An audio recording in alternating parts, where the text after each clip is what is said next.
தொலைவினில் தரை தொட்டு ஆடும் மேகம் அருகினில் செல்ல செல்ல ஓடி போகும். நீயும் மேகம் தானா நெஞ்சை தொட்டு சொல் சொல். மழையிலும் கூவும் மரகத குயில் நான், இரவிலும் அடிக்கும் புன்னகை வெயில் நான். உன் நெஞ்சில் வசிக்கும் இன்னொரு உயிர் நான்.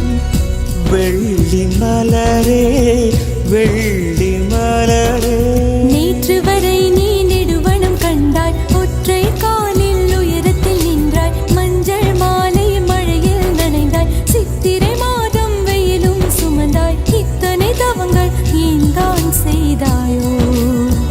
தேன் சிதறும் மன்மத மலரே என்றே சொல்வாயோ? இளந்தளிரே இளந்தளிரே, வெள்ளி மலரன்று இயற்றிய தவம் எதற்கு? பெண்மங்கை உந்தன் கூந்தல் சேர்வதற்கு.